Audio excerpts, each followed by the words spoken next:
Welcome to Champions Code. I'm your host, Kane Swift. Today on Champions Code, imagine a world where your greatest strength becomes your biggest weakness, leading to both adoration and scrutiny.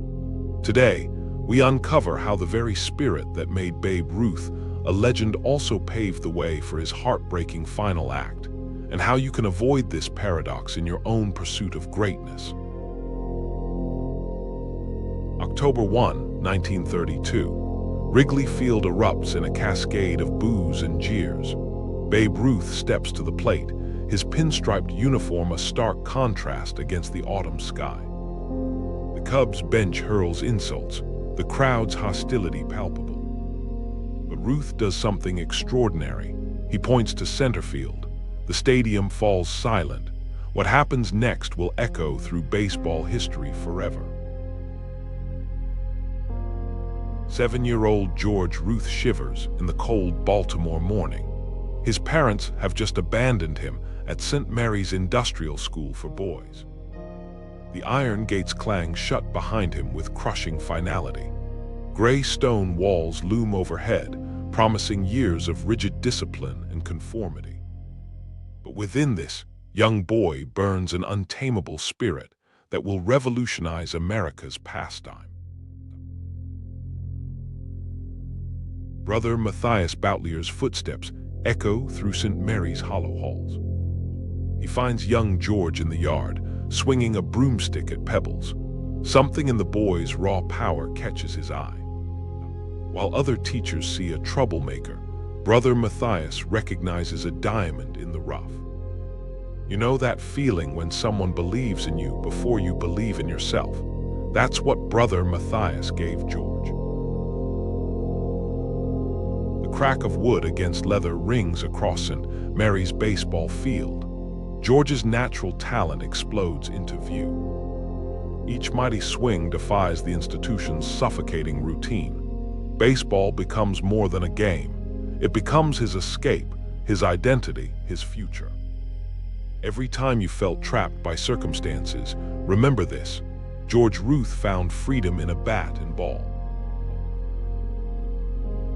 At 19, George signs with the Boston Red Sox as a pitcher. Success comes quickly. 3 World Series victories follow. The crowds cheer his name, but something gnaws at him. Between starts, he watches the hitters with hungry eyes.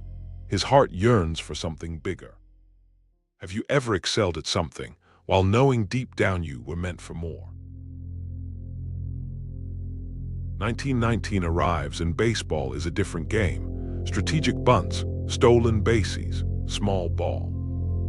Then George Ruth steps up and launches 29 home runs, more than any entire team that season. The baseball establishment recoils. This isn't how the game is played, but George isn't interested in how things are supposed to be done. He's interested in how they could be done. The Yankees acquire Ruth for $100,000, the largest sum ever paid for a player. They see what others miss. This isn't just a talented athlete. This is a force of nature waiting to be unleashed.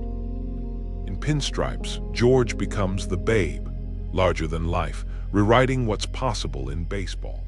When was the last time you let yourself be truly unleashed? Yankee Stadium opens in 1923, dubbed the house that Ruth built.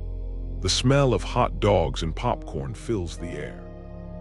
Flashbulbs pop like stars. The crack of Ruth's bat sends balls soaring into the bleachers with mechanical regularity. This isn't just baseball anymore. This is theater. This is revolution. This is one man showing an entire nation how to dream bigger. The Roaring Twenties suit Ruth perfectly. He becomes America's first true sports celebrity, his appetites as legendary as his home runs.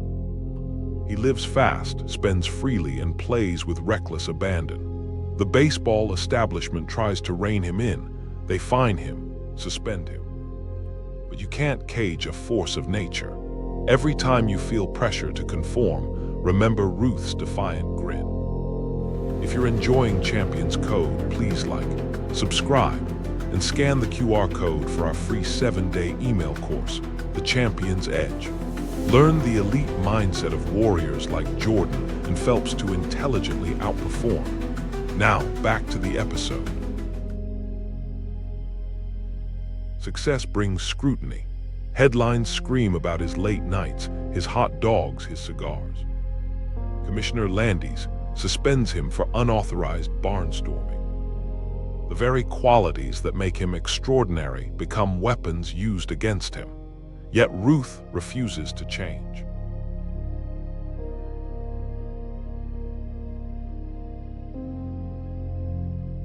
When was the last time you refused to diminish yourself for others' comfort? As America plunges into economic darkness, Ruth's star shines brighter.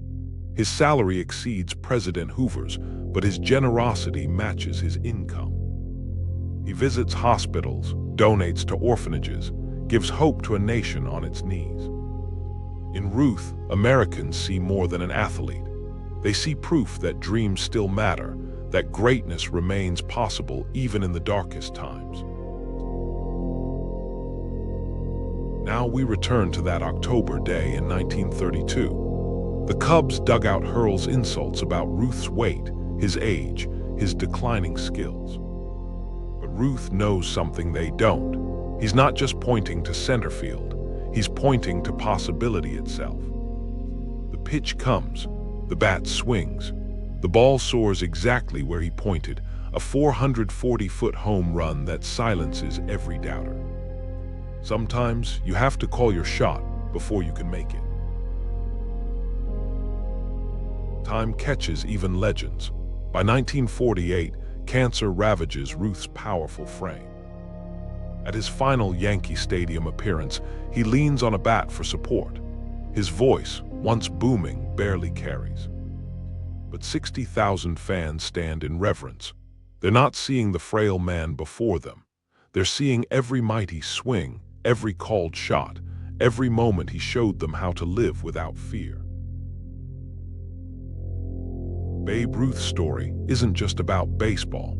It's about living life with audacious authenticity. It's about refusing to let others define your limits.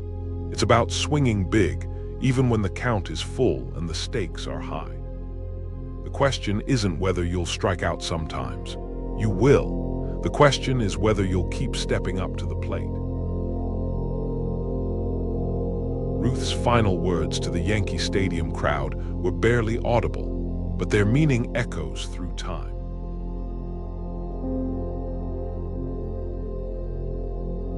He wasn't talking about the sport. He was talking about life itself, about showing up every day, taking your swings, and never letting the fear of striking out keep you from playing the game. So here's your challenge. What's your center field fence? What bold declaration are you afraid to make? Ruth showed us that greatness isn't about never missing. It's about having the courage to point to the fences and swing with everything you've got. The world doesn't remember the times Ruth struck out. It remembers the times he called his shot and delivered. Heroes get remembered, but legends never die. Be bold, be authentic, be unstoppable. Take your stance, point to your own fences, and swing big. On the next episode of Champions Code, imagine if the spirit of defiance that Babe Ruth ignited could topple more than just baseball's glass ceiling. Next up, we meet a man who took that very baton and ran with it, not just on the field, but off. While Ruth blazed trails for his own greatness, our next hero will pave the way for an entire race.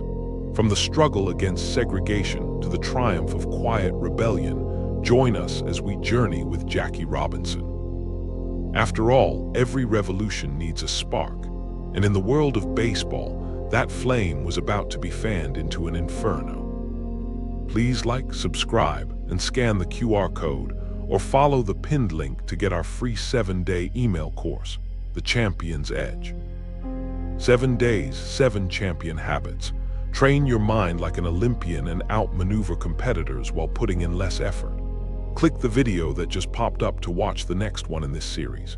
Or for episode summaries, behind-the-scenes info, and more, go to daily8.com/cc. Thanks for watching.